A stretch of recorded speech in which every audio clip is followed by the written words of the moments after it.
Na landi bien papa John Israel ndenga wote ko pesa la introduction na yena ba kampu ndengeza kolekela de eloko moka ka ngai nazana ngo awa na nila kabrona papa John na bande kunis bazolanda na banza samedi passé to zalaki na même émission kaka o ezaki round 1 premier tour na biso to lobela ki ete biso ba congolais souwe na biso ezali ete tika ete biso nyonso to joindre train ya multipartisme to sangana to zala mimi na sima papa Tshisekedi lokola ye mutu aza kofunda aza na bonne position pour na ba élection oyo et que soki to bundisi PPRD qui est l'actuelle présidence et que to longi awana nde ba élection et comme na maboko na biso ore que to ya ba 1000 partis et puis ba pourcentage 1 2% 5% 0.1 biloko ndenge wana toza komona ete tozaka kokenda buzoba parce que loko toza kowela toyebi yango parti oyo eza sur place tofelisaki yango biso ba misusu musala baza kosala swati ya malamu to ya mabe biso toza ba chrétien tokendaka d'abord na avec le paix qu'on peut recevoir pesa merci na nzambe oyo baza kosala biso pas mal to féliciter mais tolobaki yango ki toza na besoin ya liputa oyo baza kobamba te bibamba yango lisusu te toza koluka mobali oyo mon mari est capable oya kolatsa mama nanga super wax tolingi mama papa oyo aza kobamba kaka liputa mama etoboki te nde merci wana topesaki bango parce que liputa mama soki etoboki obambi yango ata na mwa drame moko bolokoti na balabala na kuba problème eza te ozipiki nzota mama that's why le 5 centième merci félicitations mais toza na besoin super wax. Alors à ma plus grande déception semaine oyo nayoki nanga na Kinshasa kuna toza kolandaka biloko très bien. Premier congrès à UDPS et outi koleka wana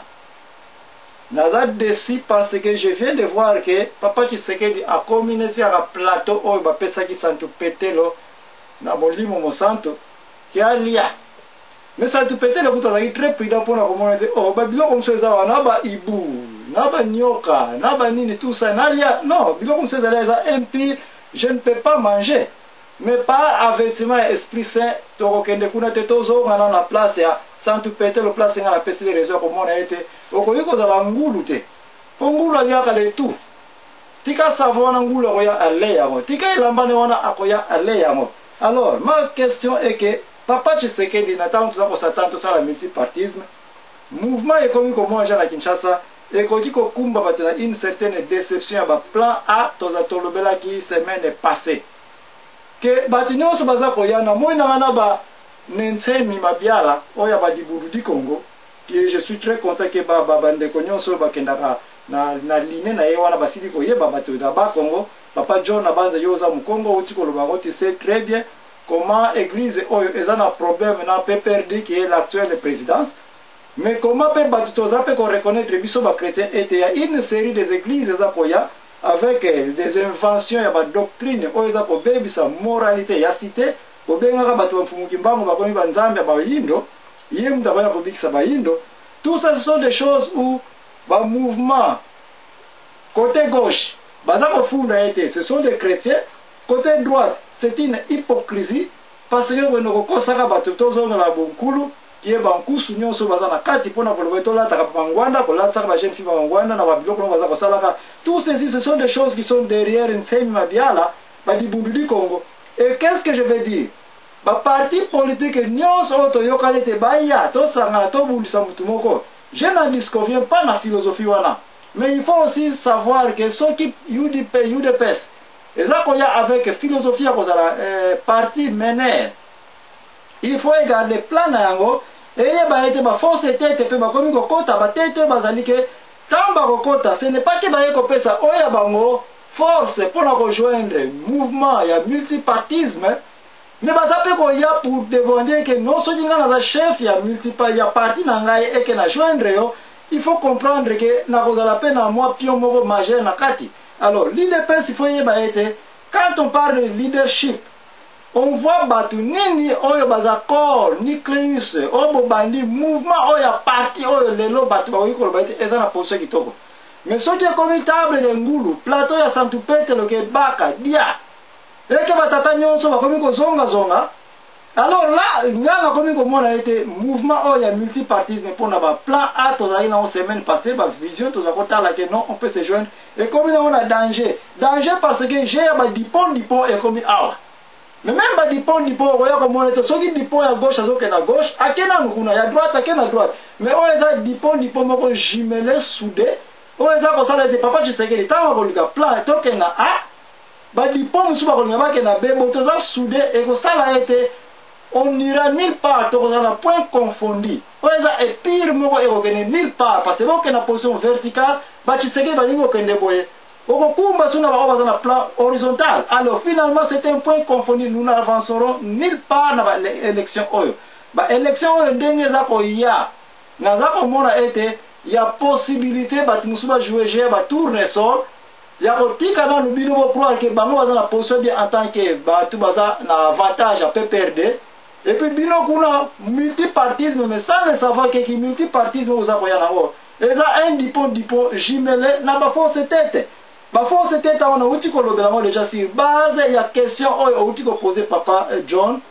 et faut que ba biso ba chrétien na ko ya ko appuyer pe ba biloko ba élection quand nous ne sommes pas si ya ba nani on peut pas ko ya kana parti oyo e ko jiko gagner. Pourquoi je viens de dire Nensemi Oyo, qui est Bankousu Oyo, Nabi Lukombo, Bazana Londres, Bozako Yoka, Nakuna Binotu, Bozali Kuna Badibudi Congo. Il y a un grand danger. Parce que ceux qui battent Oyo, Koti, la partie est gagnée et qui va jouer, Kiti.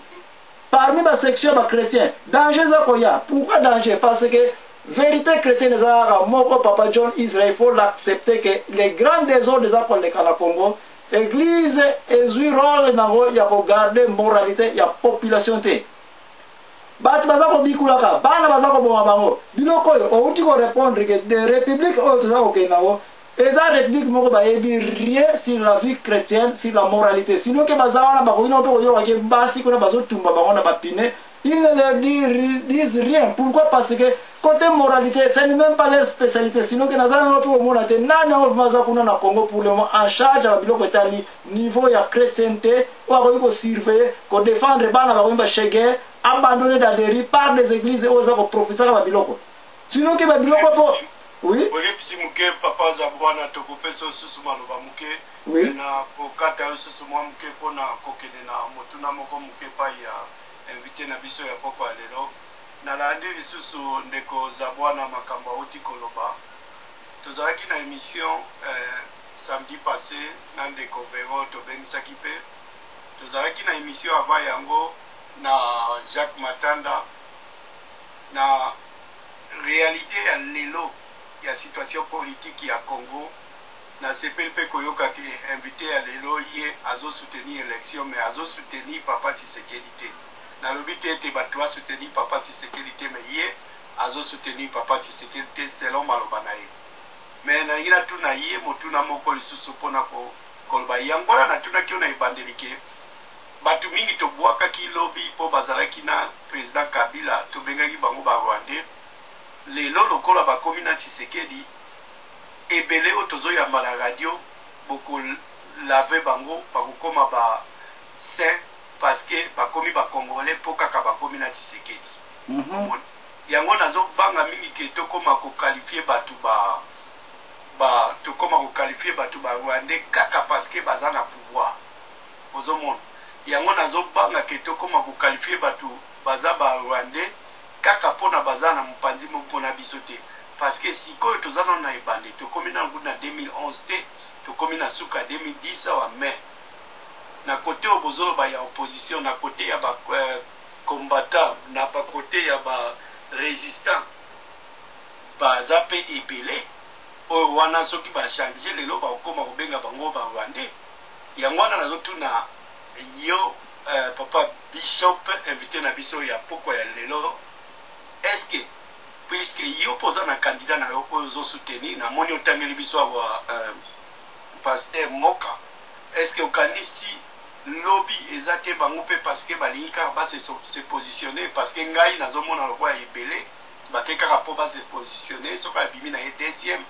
asali parti na PPRD lobby nango ye pas comment ko diriger est-ce que tozobwaka pepe ide kaka po tolingi pouvoir to te tozobundela mpenza pepe maloba mboka yo yambo ete topesa ndeko za bwana maloba motuna eyano epa na yo. Merci papa na ngai papa papi nazokanisaki naza clair nazokanisa memi papa moka na mouvement ble ndenge eza wana sur botuni peut-être na mokili eza na bato esi baleta mosodi yakosali ko 50 ya papa moka me nga ndeko na bino nazoloba na bino awa nanu nazwa ata 1 euro